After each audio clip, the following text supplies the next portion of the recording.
کہ ایک بادشاہ کو پتہ چل گیا کہ ایک آدمی نے بڑا اچھا باغ لگایا ہے، خوبصورت باغ ہے، مالٹے کا، کنوں کا باغ، بڑا پیارا۔ بادشاہ نے کہا ذرا جا کے دیکھتا ہوں۔ بادشاہ سلامت باغ دیکھنے آئے تو اب وہ مزدور آدمی تھا، عام آدمی تھا جس نے باغ لگایا، کسان تھا، اس کو کہا کہ چند کنوں توڑ کے لایا تو بڑے پیارے لگے، ایک دو اور لایا، کھائے، بڑے میٹھے، بڑے پیارے، بڑے توانا، بڑا مزہ آیا۔ تو بادشاہ کے دل میں خیال آیا کہ اس پہ قبضہ نہ کر لوں باغ پہ۔ ہمارے یہاں نا کرائے پہ دکان دیتا نا مالک، تو جب کسی غریب کی چل جاتی ہے کہتا ہے تو خالی کر، میں نے خود ڈال لی ہے، چل گئی نا اس کی۔ حالانکہ رزق اپنے اپنے نصیب کا ہے، رزق اپنے اپنے نصیب کا ہے، جس کو اللہ تعالیٰ چاہتا ہے عطا کرتا ہے۔ تو اس کو کہا کہ اور توڑ کے لا، اور دل میں خیال ہے کہ یار اتنا اچھا باغ ہے، قبضہ کر لیتے ہیں، ہماری حکومتیں قبضہ کر لیتی ہے کہ جو چیز اچھی لگ جائے۔ اب وہ کسان 2-3 کنوں توڑ کے لایا، اس نے کھائے تو کھٹے نکلے، ترش تھے۔ کہنے لگا تجھے کیا ہو گیا ہے؟ تو بندہ بڑا صاحب دل تھا، کہنے لگا میں تو ٹھیک ہوں، آپ اپنی نیت سے پوچھیں کہیں خراب تو نہیں ہو گئی۔ تو کنوں میں بھی اس کا اثر آ گیا ہے، اپنی نیت، تو نیتیں بگڑ جائیں نا، نیتیں۔ اب ایک بات کہنے لگا ہوں، غور سے سننا، جب تک دو بھائی اکٹھے کاروبار کرتے ہیں نیت ہوتی ہے کہ ہمارا گھر چلے گا، تب تک اللہ برکت دیتا ہے۔ اور جب اپنی اپنی جیبیں سمیٹنے لگ جاتے ہیں نا کہ یہ میرا 5,000 ہے، آج میں گیا تھا اگرائی کرنے، یہ میرا 10,000 ہے، آج میں نے زیادہ کی، جب وہ ٹٹولنے لگتے ہیں پھر اس دکان سے بھی برکت اٹھ جاتی ہے، پھر وہاں سے بھی برکت چلی جاتی ہے۔ فَإِنَّ لَهُ مَعِيشَةً ضَنْكَ، فرمایا جب تو میں منہ پھیر لیتا ہے پھر تیری زندگی اللہ تنگ کر دیتا ہے،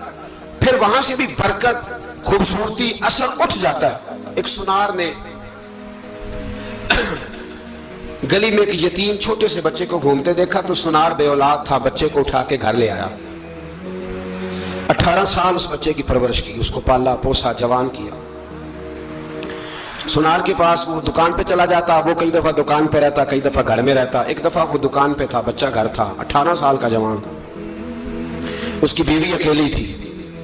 وہ جس نے ماں بن کے پالا تھا اس نے اسی پہ حملہ کر دیا، اس کا بازو بری نیت سے تھاما، بیوی چیخی، تھوڑی دیر گزری تو وہ نوجوان پیروں میں بیٹھ گیا، کہنے لگا اماں پتہ نہیں مجھے کیا ہوا۔ شام کو سنار آیا، بیوی چیخنے لگی، چلانے لگی، کہنے لگی آج عجیب بات ہوئی، جس کو میں نے جگر کا خون دے دے کے پالا اسی نے گندی نظر ڈالی۔ سنار محو حیرت ہے، بیوی کا خیال تھا کہ لاٹھ اٹھائے گا، ڈنڈا اٹھائے گا، نوجوان کو مارے گا، لیکن وہ رونے لگ گیا۔ اس نے کہا آج اس نے میرا بازو تھاما ہے، جانے کیا کیا ہے؟ پریشان ہونے لگ گیا، سجدے میں گر گیا، کہا تو بتاتا کیوں نہیں؟ تو وہ سنار کہنے لگا اس کی غلطی نہیں، 18 سال کے بعد آج مجھ پر بھی شیطان سوار ہوا تھا۔ ایک عورت آئی تھی،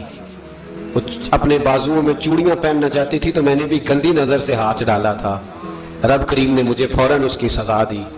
جن کے گھروں میں بیٹیاں ہوتی ہیں ان کی نظریں گندی نہیں ہوتی، جو بیٹیوں کے باپ ہوتے ہیں، جو بہنوں کے بھائی ہوتے ہیں، ان کی نظریں گندی۔ اور اگر تو ٹیلی فون کرتا ہے، تو کسی عورت کے ساتھ تعلق رکھتا ہے تو یہ بات لکھ لے، امام فخر الدین رازی 1، علامہ اسماعیل حقی 2، مولانا جلال الدین رومی 3، امام خازن 4، امام جلال الدین سیوطی 5 حدیث کے استاد اور محدث لکھتے ہیں کہ اگر تو کسی پر گندی نظر ڈالے گا تو تیرا گھر بچ سکتا، یاد رکھ نہیں بچے گا، اس لیے کہ تیری نظر کسی کی بیٹی کو بیٹی سمجھ تاکہ تیری بچی کا پردہ قائم رہے، کسی کی بہن کو، یہ کیا بات ہوئی کہ تو جتنا مرضی گند معاشرے میں پھیلاتا رہے تیرا گھر بچا رہے، یہ کیسے ہو سکتا ہے؟ فَإِنَّ لَهُ مَعِيشَةً ضَنْكَ، اللہ فرماتا ہے زندگی تنگ ہو جائے گی تیرے لیے مشکل، تو ڈھونڈتا پھرے گا کہ میں مرنے کو جگہ تلاش کروں۔ سچی توبہ کریں، کھری توبہ کریں، یہ گناہ انسان کو مجبور کر دیتے ہیں۔ حضرت عبداللہ بن مبارک رحمۃ اللہ تعالی علیہ، ان کے سینکڑوں شاگرد تھے، ایک شاگرد کے انتقال کا وقت آیا تو گھر گئے ملنے، آپ کہتے ہیں میں نے زور لگا لیا پر اس کی زبان پر کلمہ جاری نہیں ہوا، میں اسے کہتا کلمہ پڑھ پر اس کی زبان پر جاری، اللہ اکبر، بہت بڑی نعمت ہے، دعا فرمائیں اللہ ایمان کی موت عطا فرمائے، ایمان کی موت دے اللہ کریم، ایمان کی موت دے۔ ایسے بھی لوگ دیکھے ہیں، مسجد نبوی ہے، رسول اللہ کا شہر ہے، سر سجدے میں ہے، روح پرواز کر گئی،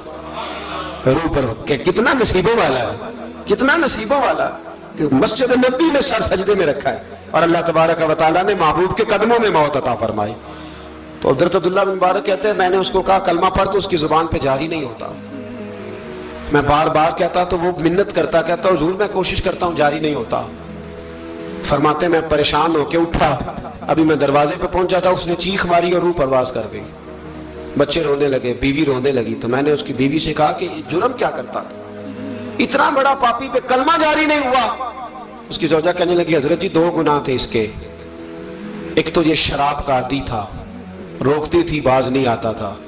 اور دوسری بات یہ کہ یہ اپنی اماں کا نافرمان تھا، وہ 2 گلیاں چھوڑ کے رہتی ہے، یہ کبھی ملنے نہیں گیا تھا، اس بوڑھی کا کلیجہ اس کی طرف سے بڑی تکلیف میں تھا۔ تو حضرت عبداللہ بن مبارک کہنے لگے جا تو بھی دعا کر، اور اس کی ماں کو بھی کہہ دعا کرے کہ یہاں تو یہ کلمہ نہیں اسے نصیب ہوا، اللہ کرے اللہ آخرت کی منزلیں اس کی بہتر فرما دے۔